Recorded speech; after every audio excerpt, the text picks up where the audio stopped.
My dear students, hope you all are fine, safe and sound, and following all the necessary COVID guidelines released by government. India is in unprecedented health crisis due to COVID-19.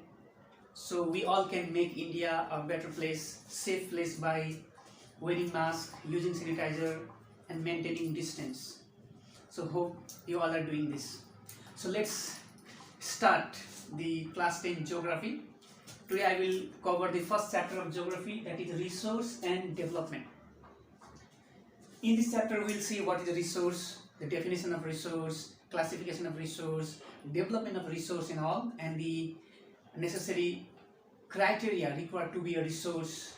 I will go line by line that of books as well, but let me clear the concept first of all. So in resource we will see all this, and in development later on we will see what does the term development mean, and inside this portion we will see sustainable development. But first of all, let's start resource. So what is resource? In class 8 I have told you already the basic definition of resource. Anything that fulfills our need is resource. Anything that fulfills our needs is resources. So that mobile that I am using right now is also resource because I am making videos with the help of this. So obviously it is a resource. The marker I am using is a resource. The board I am using is a resource. Everything, whatever I am using, that all comes under the category of resource. Whatever do you use in your daily life to fulfill whatever kind of activities, whatever kind of needs, called resource. So for any object to be called a resource has to have a utility. It has to have a utility. In Hindi we say upyogita, use, right? Anything that we know the utility of, the things with utility, means we know how to use it, is called resource in a very basic things. So is there anything that is opposite of resource? Yes. The opposite of resource means something that fulfills our needs. And opposite of resource means that we are not knowing, we do not know how to use that particular object. That is called opposite of resource. So that term that we use is neutral stuff. Neutral stuffs. It is not in your book, but you must know resource, the opposite of resource is neutral stuff. What is neutral stuff? Something that we do not know how to use it right now. It exists in the nature, it exists in universe, but we do not know how to use it. So is there any example of neutral stuff? Like there are a lot of examples of resource that we saw, right? So is there any other example? Is there any example of neutral stuff? We all know coal, right? From coal we can generate electricity. From coal we can generate electricity. So it is a 18th century phenomenon, right? It is a phenomenon of modern world. Earlier in ancient India, in medieval India, we were not knowing how to use coal for electricity generation. But that time, when we are not knowing, in that time coal was simply a piece of wood. A piece of wood, right? But right now we know from wood, from that piece of wood, that is coal, from coal we can generate electricity. But before that, coal was simply piece of wood. We are not knowing how to generate electricity. But later on, with the help of technology, with the help of money, economy, we knew that technology, we knew that way, by that we generated electricity from coal. So in that time where we are not knowing how to generate electricity from coal, in that time coal was simply a neutral stuff. We all know about lightning, right? It comes from nowhere and it kills people. Lightning. See, lightning, it has tremendous heat. Right? It has tremendous heat. From heat we can generate electricity. But right now we don't have enough technology. So that by that we can take out electricity from that lightning. So you can include lightning also in the category of neutral stuff so far as the electricity generation is concerned. So neutral stuff simply means that we do not know how to use that particular objects. So what is resource? Resource is something that fulfills our needs, is resource. And what is neutral stuff? That does not fulfill our needs, we do not know how to use it right now. But in future we may. Okay? To be resource, 3 criteria are needed. It's given in the book. Number 1, technologically accessible, economically feasible, and culturally acceptable. You must know this term. It's very important. Individually, it may ask, what is technologically accessible? So, technologically accessible means we all know without technology we cannot make resource. Without technology, no further resource can be made. Can you make hydroelectricity from water without technology? We need technology, right? We are using solar energy right now because you have that solar board.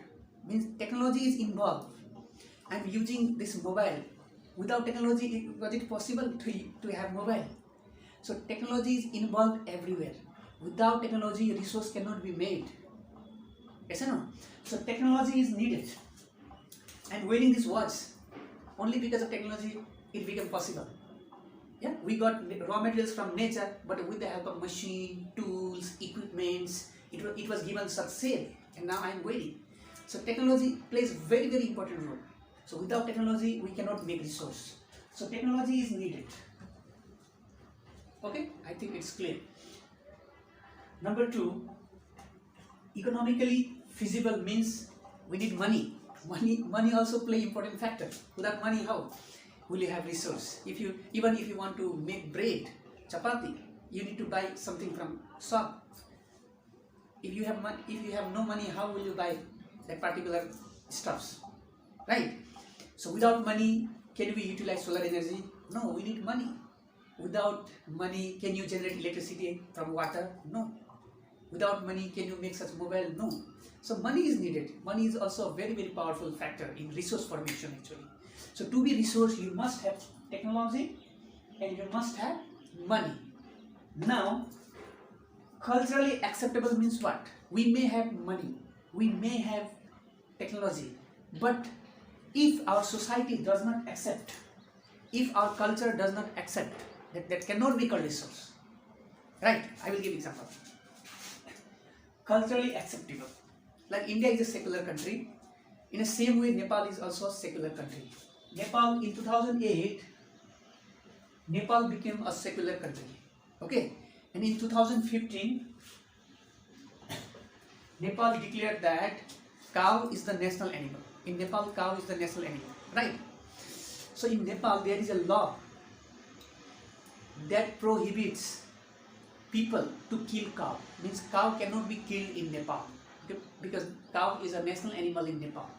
So if you want to eat, if you demand the meat of cow, then in Nepal you will be in jail because culture does not accept that. If in Nepal, if you will say I want to eat the meat of cow, then you will be put in jail because killing cow is a crime in Nepal because cow is a national animal of Nepal. It means that culture does not support the consuming of cow meat. In that sense, so you have something. You have technology also, you have money also. With the help of that, you made some resource. But our society reject that one, that you cannot call resource. Like I get example of cow meat in Nepal, it is not resource because such culture does not accept that one. Society does not accept that one. Right? Okay? So there are 3 factors: technologically accessible, economically feasible, and culturally acceptable. I hope you understood. Now let's see interdependent relationship between nature, technology, and institutions. These are the factors that involve in resource development, in resource formation. Right? Suppose this book is also resource. Okay? This book is also resource, the dictionary. This book is also resource because we get knowledge from this. Where did this book come from? The pages of this book was made from wood. That is, wood means forest, part of nature. Right? So to make this book, human being interact with nature. Means human being interacted with forest. They cut wood, and with the help of technology, they made, what is institution I will tell you, wait for some time. Human being interacted with nature with the help of technology. Yeah, human being, they cut wood, and with the help of technology, they make this book. See, so with resource development, these factors are playing a role. human being is interacting with nature with the help of technology. And what is institution? Institution means when group of people comes and form, right? Like school is a institution, right? ISRO, Indian Space Research Organization, is also an institution. Why it was formed? It was formed to accelerate accelerated economic development. So that development take place very fast, we need institution. See, if there was no school is an example of institution. If there was no school, where will you go to get education? School has been made by group of people. So you are getting education here. Like government, many party was formed, and with party, government was formed, right? And the government is ruling country. Government is also example of institution. So what is institution? Institutions, you can say sanstha, organization, right? When many people come together, they forms institution, and it has a particular objective, aim, like the objective of aim of ISRO, objective of formations behind ISRO is to work in space, making satellite and all. Like objective of government is to rule country. Objective of any club is to look after its own activity.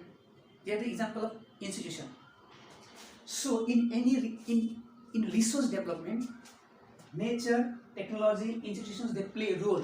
They are interdependent. Without technology, nature cannot alone make resource. Nature needs technology, technology needs nature, and both needs institution. When these three things are involved, then human being can use these three things and make better resources. Better resources means, suppose I am wearing this shirt. Earlier, it is of cotton, right? So cotton is a part of nature. Human being, they pluck the cotton, and with the help of technology, with the help of institutions, they form this shirt. See how this shirt is being manufactured. These all factors are involved. They are interdependent. Okay? If you are not understanding any fact, you can ask. Okay? You should ask. So today we saw what is resource. The definition of resource, technological, the important criteria for object to be called resource, and interdependent relationship between nature, technology, and institution. You see, here the very important factor, that is human being. Human being is a very active factor in resource formations. Human being, it is the human being that made technology, the human being that makes institution, the human being that interact with nature. What is the result? New resources, resource formation. Right? Okay? Okay, let me explain line by line, then we will finish this chapter. Today is the first day, so let it be with this much only, okay? So now I will explain line by line. So let me go line by line now. Everything available in our environment which can be used to satisfy our needs, provided it is technologically accessible, economically feasible, and culturally acceptable, can be termed as resource. I will not go in detail, otherwise video will be large, so as I have already explained this one. So let me go ahead. The process of transformation, badlav, the process of transformations of things available in our environment involve an interdependent relationship between nature, technology, and institution. The process of transformation means badlav. Transformations of things mean चीज़ों में बदलाव. जैसे cotton से कपड़े बन गए, right? Cotton से yearn बना, यर्न से कपड़ा बना. How it become possible? It become possible because of three factors: nature, technology, and institution. Human being interact with nature with the help of technology and create institution. Then only the transformations of things become possible. I cannot explain in detail because I have already done earlier. Otherwise, video will be of huge size. You will have problem later on. So let me finish here. If you have any problem, you can ask me individually by calling or by sending message, whatever way you feel comfortable. Let me read the last portion. Do you think that resource are free gift of nature? Sorry, one line I miss. Human being interact with nature through technology and create institution to accelerate आगे बढ़ाना their economic development. This one also I have explained. Let me read the last portion. Do you think that resource are free gift of nature as is assumed means मानना by many? They are not. Many resources are absolutely free, like mango that you eat from tree are absolutely free. But here we are learning from economic point of view. We need money for resource transformation, right? So that is why we cannot consider it completely free. If you consider resource completely free, then human will use resources blindly. So obviously it needs a lot of money, it needs money to build up technology. Everywhere money is involved, so it is not completely free. Human beings themselves are important component of resource. Component means part. Without human being, resource cannot be made, cannot be transformed.